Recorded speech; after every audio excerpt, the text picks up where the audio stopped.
Hey, how's it going, guys? I'm here doing a short little video on my comic reviews. I did a little review on what I thought about the Batman v Superman thing. I'm actually going to make a video of me reaction to it for the first time. I've been wanting to watching it all week, and I kind of thought, yeah, you know what? I'll save it for YouTube. So I'll do that one in a minute. I'm gonna start off with reviewing some of my comics, some of the newer ones I've been collecting over the months. Alright, let's get this show on the road, shall we? Big Trouble in Little China. Pretty much what it is it's after the movie, like a little bit directly after the movie. So if I were you, if you want to pick this up or want to read it and it looks interesting and it looks kind of cool, it's pretty thick actually. It's like a somewhat of a small novel comic. And if you feel like you wanted to read this or something like that, my recommendation is to watch the movie first and then see how you feel about reading this, because if you read this, you're going to get so confused. You really are. You're going to be so confused. Alrighty, I have Lando, issue number 1 from Marvel Star Wars. These issues were falling off the shelves pretty fast. This is before he was the leader of Cloud City. There's going to be some Han and Lando stories involved. They're a little before the movies that we saw. So this is issue number 1. It's pretty interesting. If you get a chance, go pick it up. It's pretty interesting. We're going to go on to Marvel now again. Civil War. This is the variant case edition. It's a really thick covering, so it won't bend as much. It's good. I mean, if you're a good fan of, if you follow Marvel like crazy, then this is the comic book for you. It's pretty thick as well.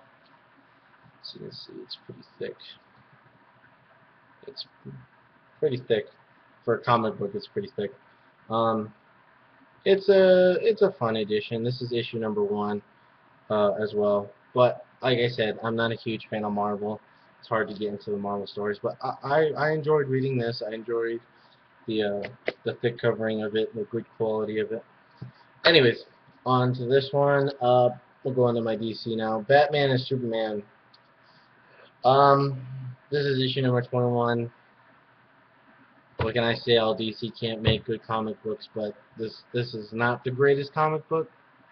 I bought it for the reason of the cover. What most comic book people do, they buy it for the reason of the cool ass cover. This is a cool ass cover. You're never gonna find another cover like this. The story of this issue, I could pass, but I just wanted it because of the cover, and I flipped through it before I bought it, and I was a little intrigued, but I was kind of disappointed at the end the way they finished it. But it was a good. I mean, I'm not saying don't buy it, but I'm saying buying it because it's a pretty sweet ass cover edition. So that's a plus. We'll go on to my other Star Wars one. Star Wars issue number 1. This is the very first issue that Marvel has done for Star Wars. This is a must-have for all Star Wars fans. This is a must-have for all Marvel fans. Why? Because this is the restart of the Star Wars comic books, and it's issue number 1, and it's a really great, interesting story where it leads to other great stories. Like we're going to have a Darth Vader comic, we're going to have the Lando comic, we're going to have a Princess Leia comic. I heard we're going to have a young Solo comic coming out soon. I mean, this is very interesting. This is the comic books of all Star Wars fans. Star Wars fans must have this issue immediately, and it's a pretty thick issue. Like it comes with a lot of details and stuff like that after the comic book of what's coming out, what can we look forward to, so on and so forth. Then we'll go to my favorite issue of the Star Wars comic books. We're getting deep into Star Wars here. This is issue number 6. If you want to be a hardcore collector and you want to have something prized in your possession, get issue number 6. Why? Because this is probably going to be one of my favorite and probably one of the best issues that Star Wars comes out with. I'm not going to spoil the ending, but I'm saying that it deals with Han Solo and Princess Leia, where it screws. It just went, you know what, we're going to trash the whole movies. We're going to get rid of whatever they were going to do because of this comic book. The ending of this book, I'm going to have to get issue number 7, because it's one of those ones where you go and you're sitting there going, huh? Huh? You can't do that. But they did. because it's Marvel, and they don't give a shit because they make money. So, okay, we'll get on to these two now. I have issue number 42 and issue number 41 of the new Batman. Um, the new Batman suit, he looks like a giant robot rabbit. Just gonna put it on the table. Everyone's like, "Oh, it's amazing! It's amazing!" And he looks like a giant robot rabbit. Doesn't really look like a bat. Issue 41 was pretty clever. They had a color design scheme where you could like they could pick whatever color um, the bat suit could be. So it was kind of funny because they were like, oh, he's like it's really blue like a police officer, and they're like, well, does black help? And they changed it all black, and then they went back to like the yellow and black, and then they went to like the blue and the yellow, and then they had Joker colors, and he said that wasn't funny, but it was very interesting. That was the only part I really liked it. I'm not gonna tell you anything else more about it, but except go pick it up. It's interesting. It's going to be a huge comic to have because it's the new bat suit and it's one of those change gamers or game changers, whatever it is. And then the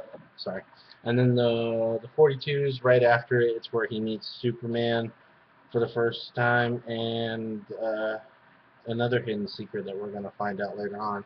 So it's going to be interesting for this comic book to continue on the way that the directions that they're going with this comic book.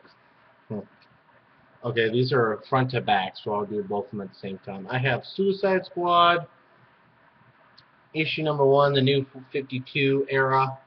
The movie's coming out as well. This is a little different for some Suicide Squad fans. Pretty much this is where we see the birth of AKA the Joker's daughter, supposedly. And, Harley doesn't like it one bit.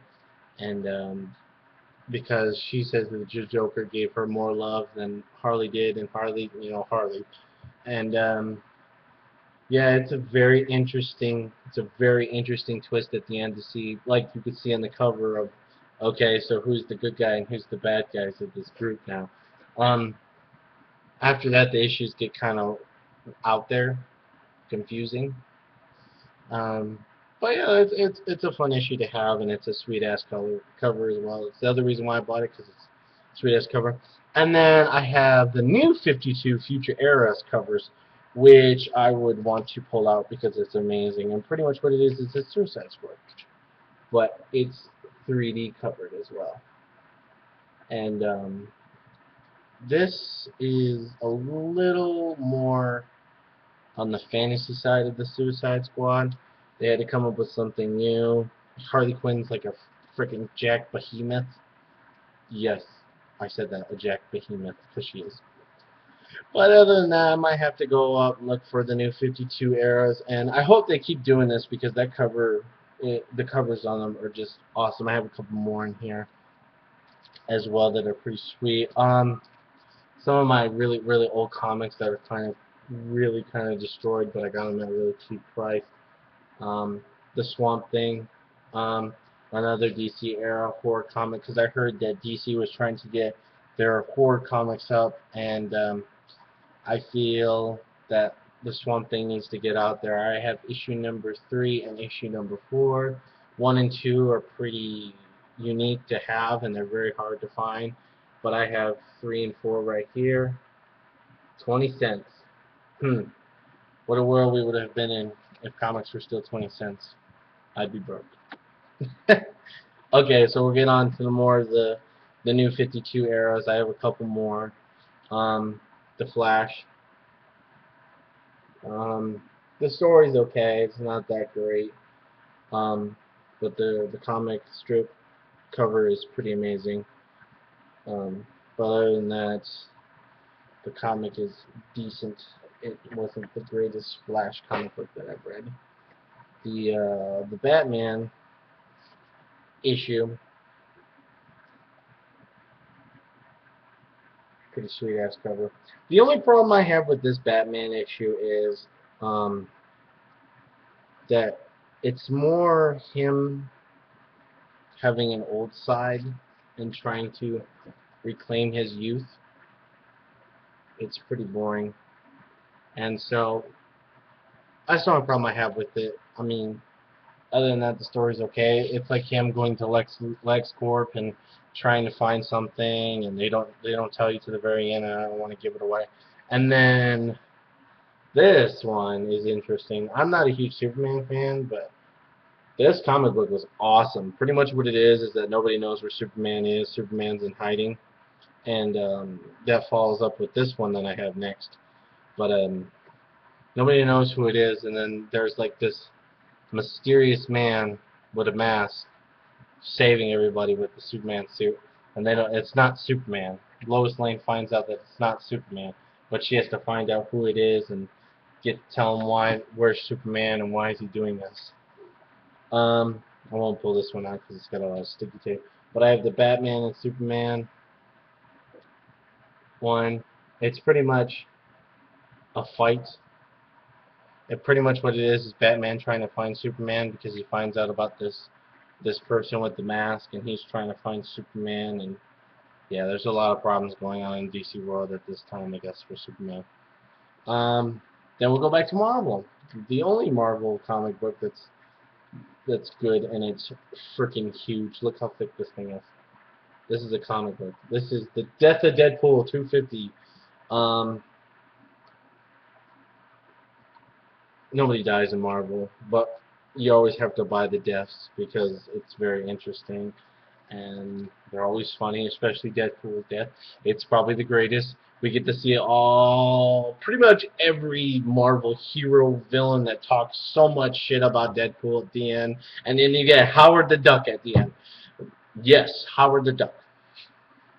And like I said, a lot of death, a lot of death, a lot of cracking jokes. But it's good.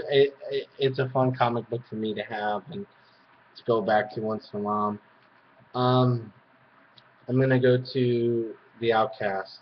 Robert Kirkman, the guy who created the Walking Dead, created another book called The Outcast. I could totally see this being a movie. Like, this cannot be a show at all. This is a serious, very dark, twisted story. If you're into dark and twisted and kind of like mysterious, and you want to have like a movie vibe, this is the thing to do right here. This is the comic book to read. I highly recommend it. It's really cheap because it's Kirkman's name, and he doesn't want it to be overpriced because of The Walking Dead, and it's not The Walking Dead. That's why it's so cheap priced. Other than that, it's really good. Then we're gonna flip it. We're gonna do Wolverines. Now, there was the death of Wolverine, and this was before the death of Deadpool. And Deadpool thought, just because Wolverine's dead doesn't mean there shouldn't be a Wolverine. So Deadpool finds Wolverine's costume and starts running around as Wolverine. That's pretty much it. Pretty much it. Him running around and doing Wolverine needs, just like Wolverine, but Deadpool way. It's pretty funny. We'll do these. I have a couple crossed issues that were given to me. I'm not a huge Crossed fan. They're kind of weird and demonic and kind of like let's kill everything. And I've met a lot of fans who are like addicted to Crossed, and it's just not my cup of tea. I like Saw. I like all that, but just some of the things they show in those comics just not for me, and I got them for free. Thank God, because if I paid for them, I would have been pissed. Why? Because I spent all that money on a comic book that I didn't like. And I've done that a few times, and I've learned my mistake. We'll go into like my novels now. My novel comic books. I have The Final Crisis here. This is a very confusing story by Grant Morris. I will say that Grant Morris is a genius. But the problem I have with him is this was supposed to be like the thing that made him even bigger, and the story was just everywhere. Just everywhere. Really confusing. If you want a book that takes you a little while, where you want to go back and kind of read a certain story, this is the book. People have been giving it like 9 out of 10, 8 out of 10. I give it a hard 7. The Batman story is awesome. The Black Lightning story is awesome. The Japanese superheroes is awesome. I could have lived without that horrendous Superman story that was going in 7 different directions. I could have passed on that. Yeah. The next I have Alan Moore. One of his genius books is Batman's The Killing Joke. This is what Jared Leto's gonna play off of for the Suicide Squad. I do not blame him. This Joker is very fucked up. Excuse my language, but he's messed up in the head. This is where we see the birth of Red Hood.